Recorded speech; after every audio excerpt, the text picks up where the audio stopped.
Bonjour Edouard Monceau, Bonjour. comment allez-vous? Très bien. Pleine forme. Tout va bien. Nous sommes ravis de vous accueillir aujourd'hui à la médiathèque Louise Labbé de Saint-Chamond. Et moi je voulais vous savoir exactement quel était votre métier. Oui, c'est intéressant comme question parce qu'on ne sait pas toujours en fait exactement ce qu'on fait. On se dit, les enfants me disent toujours que tu es auteur, illustrateur, ce qui ne me convient pas trop parce que il y a le métier d'auteur, il y a le métier d'illustrateur, parfois on rejoint les deux. Moi je travaille vraiment dans un processus global quand je fais un livre où je mets du texte et des images, mais l'un nourrit l'autre et j'écris avec les deux. J'ai jamais illustré le texte de quelqu'un, j'ai jamais écrit de roman sans images. Donc, en fait, je suis un raconteur d'histoires, c'est ça qui m'intéresse. Voilà. Et je raconte des histoires dans les livres, dans la vie, avec les enfants. Donc c'est ça, je suis un raconteur d'histoires. C'est un joli métier ça, raconter d'histoire.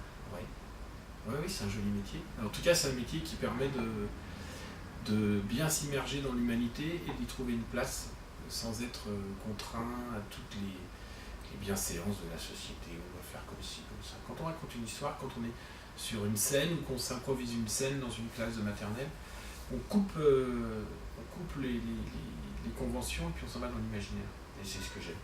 Ça permet, je crois que dans la société d'aujourd'hui, de tout temps, les hommes, ils ont eu accès à l'imaginaire. Toujours, on n'a pas le choix si on veut survivre. Sinon, on est happé par les angoisses existentielles. Et du coup, je trouve que c'est un beau métier, surtout dans notre société actuelle qui est quand même complètement phagocytée par l'image, par l'info, c'est vraiment too much. Moi, je trouve ça vraiment insupportable. Et si j'avais 5 ans aujourd'hui, j'aurais du mal à trouver une espèce de singularité dans la vie, des choses simples, essentielles, parce qu'il y a tellement de choses qui nous happent. Et du coup, je crois que c'est ça qui m'intéresse, c'est d'aller vers des histoires simples, mais des vraies histoires. Simples, mais pas simplistes. Toujours, ça c'est une devise.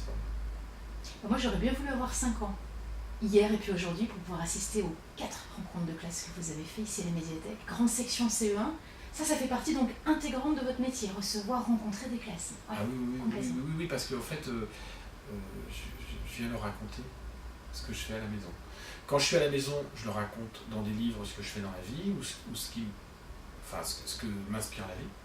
Quand je les rencontre, on se raconte des histoires, et eux, ils m'en racontent aussi. C'est tellement agréable d'avoir un enfant qui me dit, moi, mon papa, il a mis une voiture. Je sais bien que c'est pas vrai, mais j'ai envie d'y croire. Donc on part dans... En fait, il y a un accès direct à l'imaginaire chez les maternelles. Direct. C'est-à-dire, comme c'est un switch, comme ça, on y passe tout de suite. Nous, il faut se conditionner, on va au théâtre, il y a tout un truc. Eux, ils l'ont tout de suite. Et j'essaie de l'avoir. Et moi, quand je travaille, c'est ce que j'essaie de faire.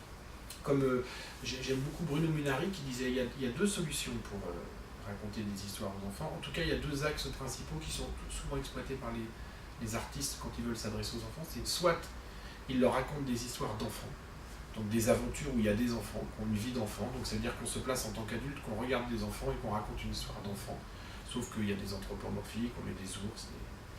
Soit il faut s'imprégner de l'âme enfantine et travailler comme un enfant. Il n'y a que ça qui m'intéresse. Leur raconter des histoires d'enfants, il n'y a pas besoin, ils en ont plein à l'école, mais c'est pas mon métier. Moi, mon métier, c'est d'essayer de me mettre à leur hauteur et de leur raconter des histoires et de m'imprégner de l'âme d'enfant et de jouer en fait. Donc je joue dans mon atelier avec mes Lego, avec mes crayons, parce que je passe beaucoup de temps à jouer au Lego pour me déconditionner plein de choses. Et quand je suis avec eux, je joue, comme un comédien doit jouer. Donc je joue, et on joue ensemble. Et donc jouer, pour moi, c'est ça. Pour raconter, il faut jouer. Sinon, si on est dans le truc, on peut pas. De toute façon, les maternelles, si on est sous pilote automatique, ils le sentent tout de suite. C'est sans doute le public le plus exigeant que j'ai raconté.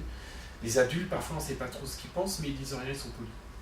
Ils applaudissent au théâtre même quand ça leur a pas plu, parce qu'ils ont conscience de l'effort, puis parce que les enfants, si ça les embête, il y a une mouche qui passe et c'est fini. Donc, il faut être totalement avec eux. On ne peut pas être sous pilote automatique, ça ne marche pas. Il faut s'investir, il faut être là, et c'est un vrai bonheur. En fait, d'avoir 25 enfants de maternelle qui sont totalement happés, qui sont là, je leur raconte une histoire, ils y croient, on la vit ensemble, c'est une expérience collective qui est merveilleuse. C'est un truc, on sort et après on ne sera plus jamais comme avant parce qu'on a vécu un truc. C'est un tout petit truc, mais ça va influencer notre vie. Comme moi, comme eux. Eux, ils m'ont apporté quelque chose.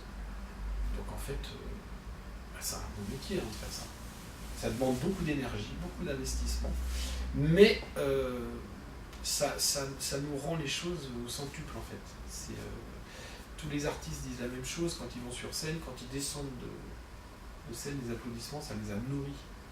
Et ben avec les enfants, c'est la même chose que je cherche, que je donne, en fait on échange d'énergie. Et ils comptent pas les enfants. C'est-à-dire que quand ça leur plaît, ils donnent. Voilà. Moi je prends, je leur donne. Et voilà. Merci à toi, Mansour. Merci à vous. Vous reviendrez nous voir à Saint-Chamond. Et bien avec plaisir. Hier j'ai reçu d'un site internet de je ne sais plus quelle librairie qui m'a posé une question qui me disait voilà, on va mettre vos livres sur notre site en critique et qu'est-ce que les livres, quelle place occupent les livres dans notre vie? Et je disais, j'ai réfléchi longtemps et je me suis dit en fait les livres c'est mes cailloux de petits poussets. Donc je reviendrai peut-être sur des traces de mes livres ici. Avec plaisir. Vous serez le bienvenu. Merci. À bientôt. À bientôt. Au revoir. Parce que là, c'est vendredi aujourd'hui, lui. Qui c'est qu'en grande section? Non, pas toi. Si je fais une grande section. Moi j'ai 6 ans. Grande section CP. On Moi va j'ai dire que 6 ans, c'est quand presque c'est pas. pas grande section, t'es adulte. Bah oui, t'es adulte. Des fois, quand je parle, je dis des trucs comme un enfant de 5 ans. Hein, tu vas voir. J'ai pas eu le temps de manger ce midi. J'ai le temps. Alors, on va faire un petit morceau Moi de pain. aussi. Prenez de la farine comme ça. Mettez de la farine. Et mettez-en. Alors là, il y a un saladier, d'accord? Un truc pour mettre la farine. Mettez-en pas à côté. Hein. Après, il faudra qu'on balaye. Mettez dedans la farine comme ça. Voilà. Rajoutez de l'eau. Écoutez bien. On va mettre du sel comme ça, comme si on était Harry Potter. Vous avez vu ce livre? Non. Alors on va le regarder. Comment elle est la couverture? Blanc. Et dedans?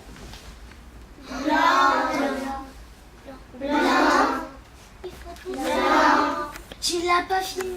Tu l'as pas fait. Blanc. Tu l'as pas fait. Blanc. Blanc. Tu l'as pas fait. En fait, il faut Bah que si, tu dessines mais bien sûr qu'il est fait. Chez moi, j'ai plein de livres comme ça. Plein. J'ai un endroit où je travaille, c'est une maison. Je travaille sous le toit de la maison. J'ai plein de livres comme ça. Elle est comme ça, ma maison. Le toit, il est comme ça. Et moi, je travaille sous le toit. Je me suis fabriqué un atelier. Et j'ai plein de livres blancs comme ça. Parce que moi, je fais pas les livres. Hein. C'est pas mon travail de faire ça. Mon travail, c'est de mettre quelque chose dedans. Parce que si je donne ce livre à votre maîtresse, elle va pas pouvoir vous raconter une histoire avec ça.